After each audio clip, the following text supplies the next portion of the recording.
Welcome to Conversations Sin Miedo, a podcast where we break the stigma around mental health in the Hispanic community.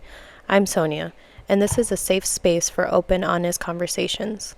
Whether you're first generation, navigating cultural challenges, or just looking for a place to feel heard, we're here to talk about it all sin miedo y con corazón. Join me as we share stories, answer your questions, and create a community where vulnerability is celebrated. Let's start the conversation.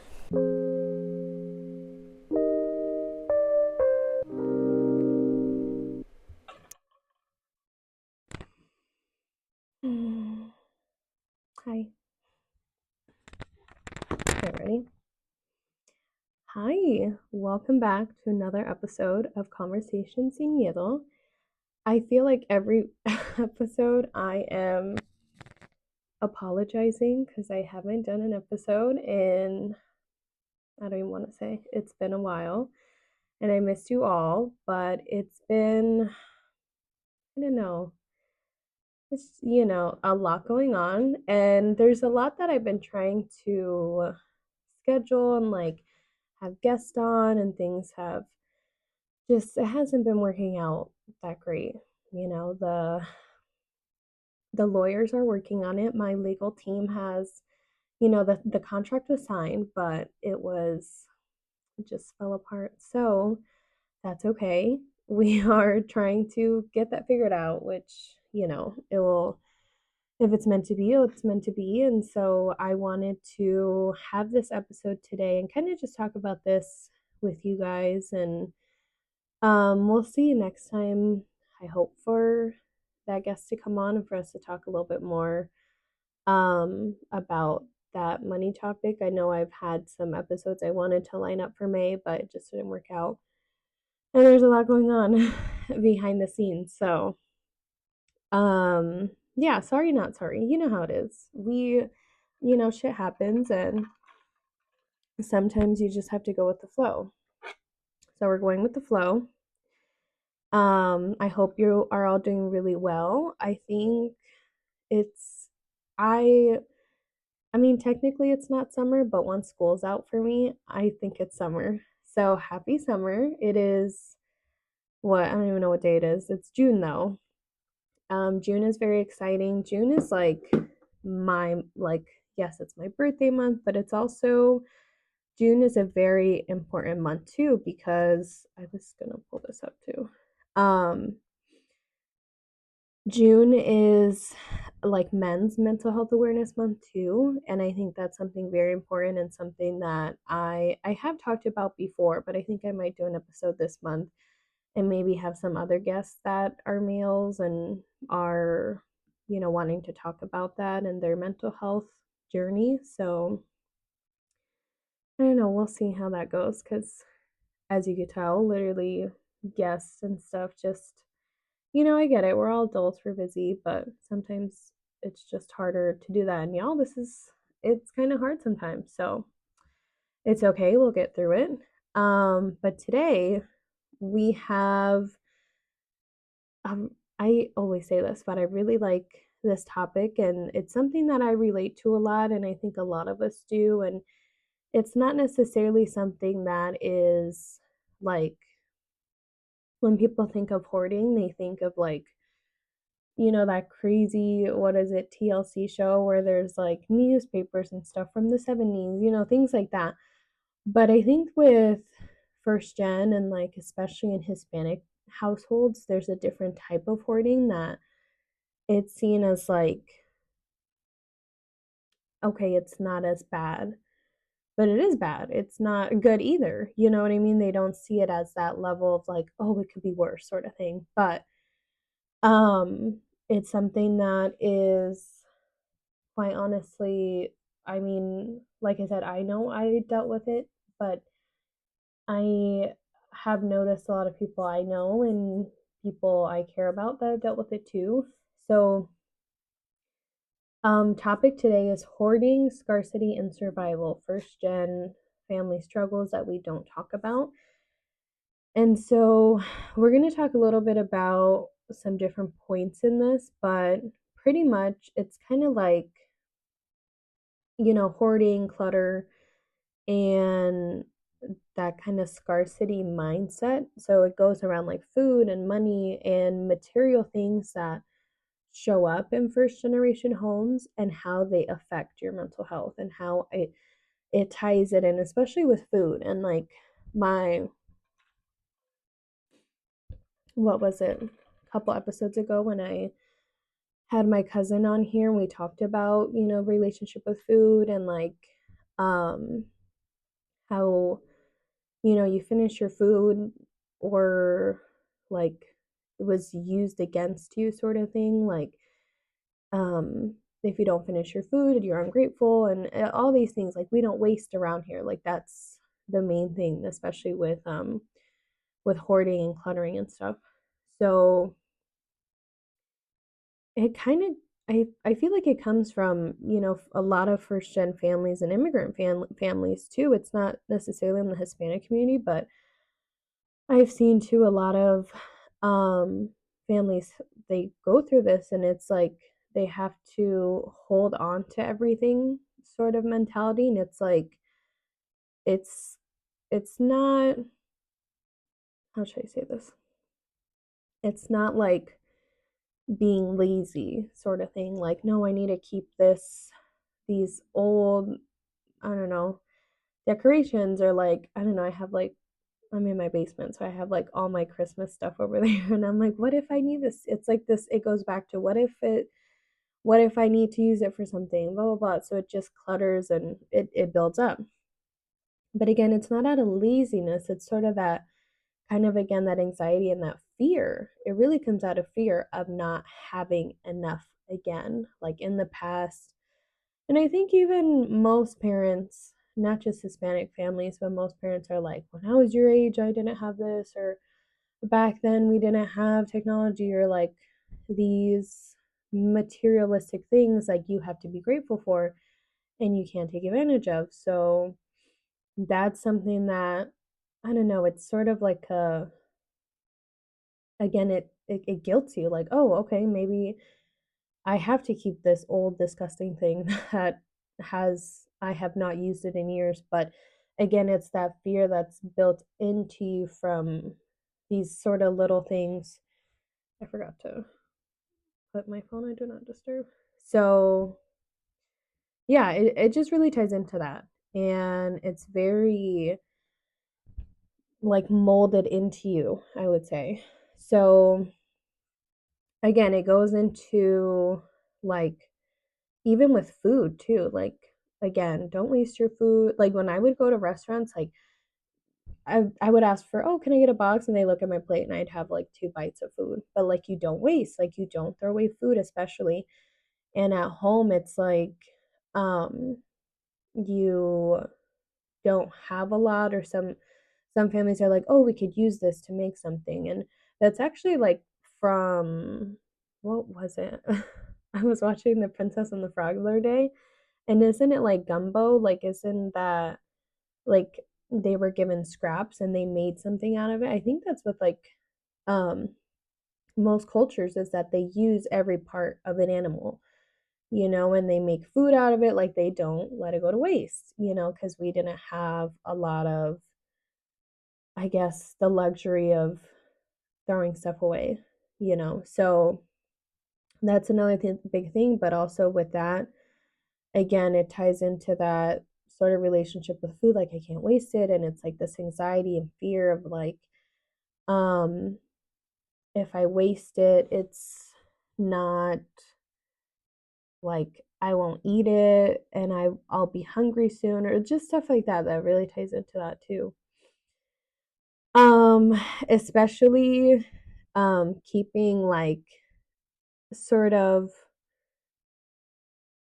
just, so like different things around the house. So like some random cable thing that you don't even know what it's for. You don't know what it connects to, but oh, just in case I need it. And like I saw this TikTok too where this dad has this pile of stuff in the backyard and it's like, oh, in case I need it sort of thing too. So it's not just like, I don't know, it's not just like a woman thing. I think it's just all family members that especially they keep these different things. And like um so like even with clothes and like plastic containers and even like expired stuff too, that it's not going to be worth a fortune in 10 years. It's disgusting. Like, just throw it away. Technical difficulties. Now I'm back. All good. I forgot what I was saying. Um, but pretty much, yeah, just that like um that trauma of like not knowing when you need things and like, oh, what if this random time will happen and I need this old pair of shoes and like um I have to keep them sort of thing. It just ties into that. So another part I want to talk about how just emotionally and how much it impacts your mental health too. So growing up really with just clutter and really disorganization can cause like stress, sometimes shame and overstimulation. That is something that like it personally happens to me a lot. Like I have very just I get overstimulated easily, and if I can't, especially if I can't find something, I'm like, oh my god, where is it? And I just freak out or I get upset. And again, I'm overstimulated and I'm trying to figure out like if I can't find a pair of shoes and like where's the last place I had it? Like, when you lose something and it's like, well, I have these 10 million other shoes here, but I'm trying to find this one pair, and you just get really overwhelmed, really. And that's what it is. But when you have like a pile of things and it's like, why do I have this? And I just need this one, it's like stuff that you don't use. And the one that you do use, you don't find because of all these other random things in your way. So that's another thing too. And it's also kind of like, with like your mental load, it's like, okay, I have to wash the dishes today. I got to go to work today or blah, blah, like all these things you have to do today. That's your mental load. But the mental weight of stuff everywhere, it's kind of harder to reset and it's harder to focus or feel sort of at peace in your own space. And we talked about like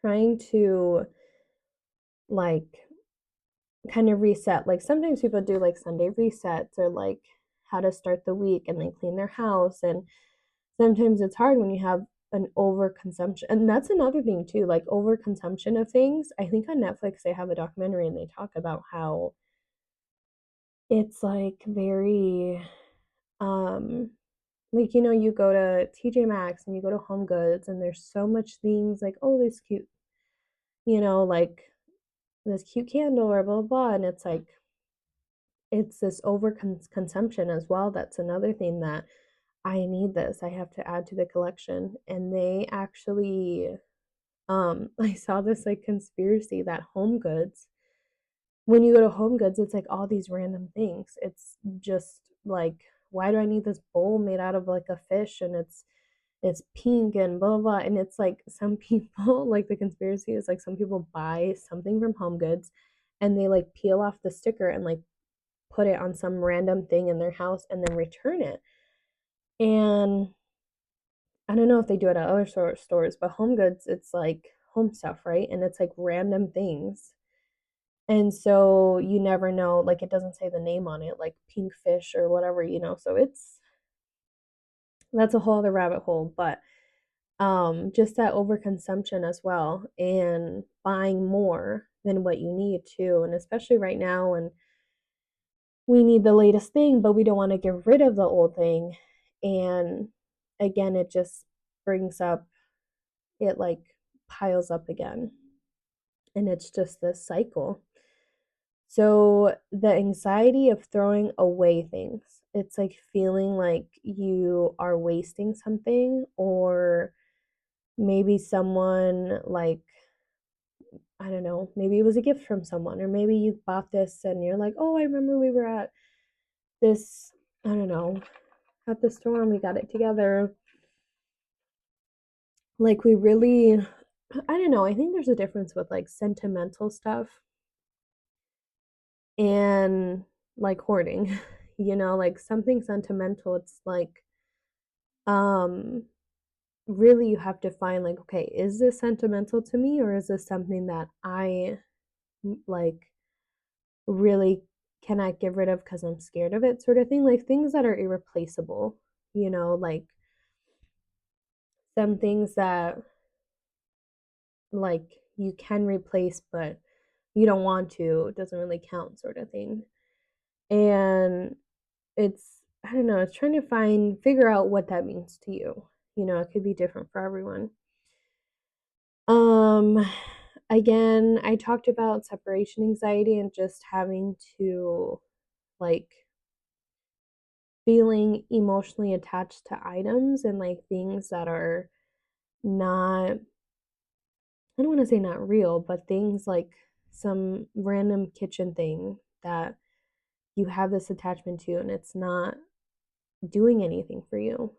And it's really hard too with like when you work on these things like with items and trying, I hope I'm not yelling, and trying not to attach to them.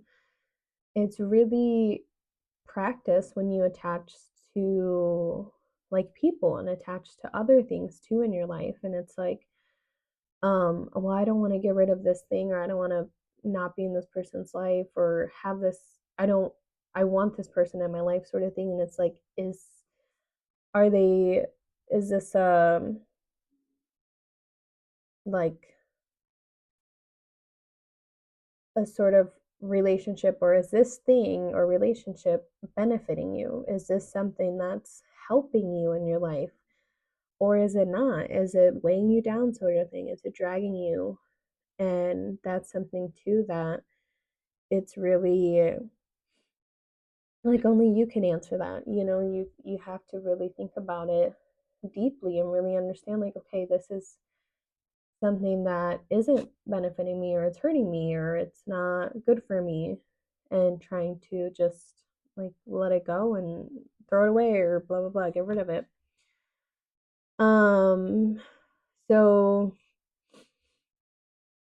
I think I talked about with food, oh, with money. um it's really hard, and this is an episode I wanted to have a guest and talk about it more, I guess, with someone that has a better knowledge of it.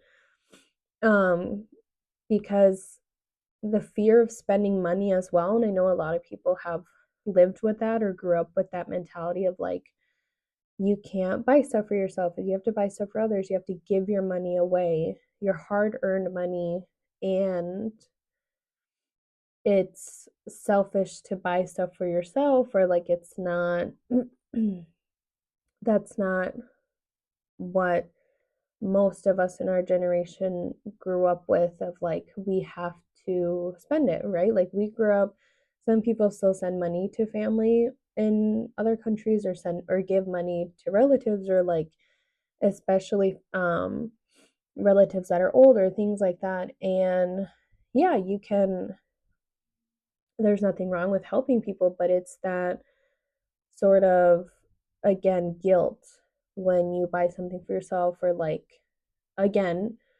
it's different though if like, obviously we have responsibilities and we're adults and we have to pay our bills and things like that. um but again, it's that guilt of spending your money, not saving it, sort of thing. And there is a difference though of like, okay, buy money, or buy things with your money that you need. I mean, not necessarily going out and, spending all your money and then you don't have money for your bills or things like that, then obviously that's another issue. But sometimes, especially with money and that scarcity mindset, that people feel guilty. And with money, it's just a huge topic of trying to like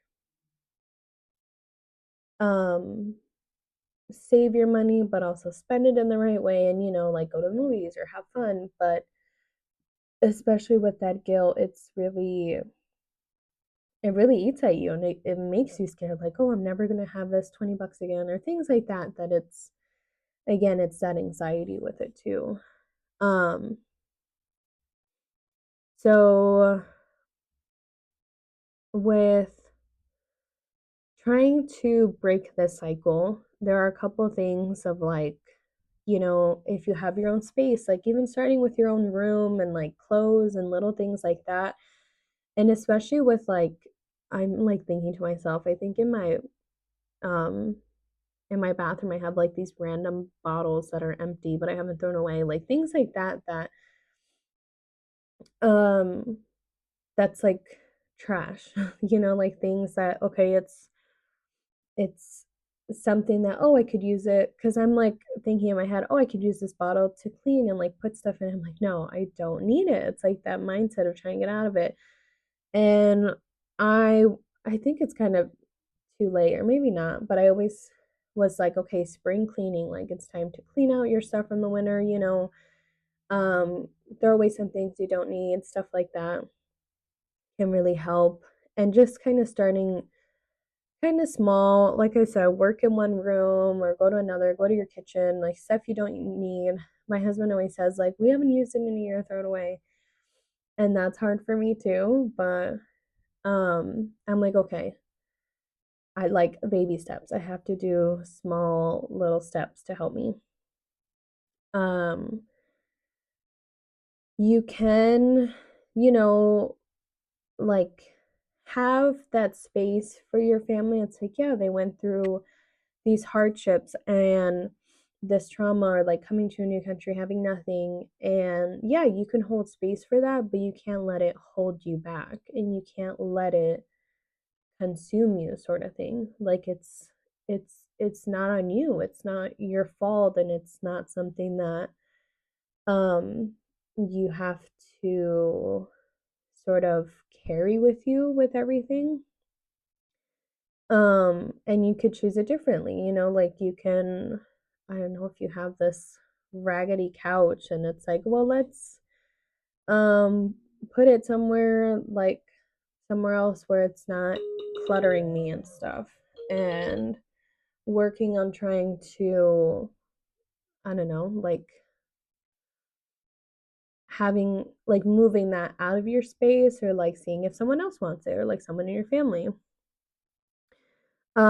Like donating. So that's another thing of um donating things that you don't need, and it's like you don't have to necessarily throw it away, but like donating it to places. And like it's something that I tell myself I'm going to do, but it's kind of like, what's it called, like closure, I guess. So I don't know, if I'm like throwing something away, I'm like, okay, thank you for helping me in this time, or thank you for your purpose, but now just like it's time to go. It's time to just let it go and just say thanks and move on, sort of thing. Um Another thing I've been doing too, and something that's helpful, is like taking a picture of something. Like, okay, if I'm not looking for this thing, taking a picture of it and remind myself, oh yeah, I threw it away or I donated it. But that's another thing too, of like my camera roll, my photos. Oh my god, my storage. I talked about this last episode. I literally have like 13, 14 photos and videos. It's so bad. That's something to declutter too. Your emails, like even digital wise and things like that. That's a huge something I'm working on too. And that's something that definitely needs to be um cluttered as well, like your media, or on your phone, because that's how they get you. They're like, oh, for $2.99 a month you get extra storage, or blah blah blah, get a new phone, more storage. So that's another thing too, of trying to declutter your photos, or like on your phone or your apps and stuff like that too. um so again, this really ties into just, like I said, it could be a person, it could be a thing, but just kind of decluttering and letting things go. And here's my plug for therapy. And sometimes it's hard to do that. It's not easy if you grew up in that mentality and that anxiety of like, what if I throw this away and I never see it again, blah blah blah. And so again, that can really go into like, okay, maybe I should see a therapist or start something else that's more like this is something I need something more for myself sort of thing. Um and it's also just, setting it's kind of with boundaries too, like setting that boundary for yourself and letting yourself like take responsibility to hold yourself accountable sort of thing. So, I think that's it. I feel like I have my notes and stuff. So, I think we talked about with food, with like clothing, with material things, with relationships too. And you're allowed to have peace without guilt. You're allowed to let go of what you no longer need emotionally and physically. And again, it's something that like it just ties in with the anxiety and ties in with that fear of like letting go or like trying to let go of it. And again, it's with relationships, with people, with things, with food, stuff like that. So, something to reflect on. What's something you've been holding on to that no longer serves you? So again, it could be anything physically, emotionally. And then what story around food, money, or stuff are you ready to rewrite? So again, for me, like growing up in my house, my mom had tons of decorations, like what is that? Like a China thing. She had like these random little things. Like my best friend was like, "Oh, she has these cute little, what is it called?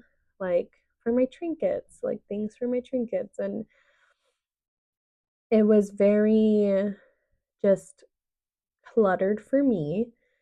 And it wasn't, I like to have decoration stuff, but it was just things like that like my mom had no space on her walls. So she was a very like hoarding with that, and she would love, Goodwill or love to get things to decorate and then again, no space on my walls.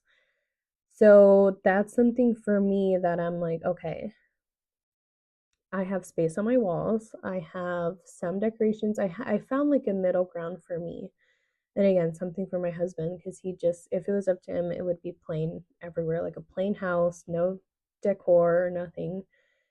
But for me, I wanted like photos and I have like little decoration stuff here and there. But something for me is like, I told myself, I'm like, I'm going to have walls and I'm going to have um space. I'm going to have that sort of, yeah, just space for myself, clear space, clean space sort of thing, and just creating in my house and in my environment that more the space I feel common and safe in and something I wanted and created. So I think that's it, friends. I I am probably gonna start doing bi-weekly episodes, but in the summer I don't work, so I'm like, oh, I could post more. It's just hard out here, y'all. There's a lot going on, but I appreciate all of you. Thank you for listening.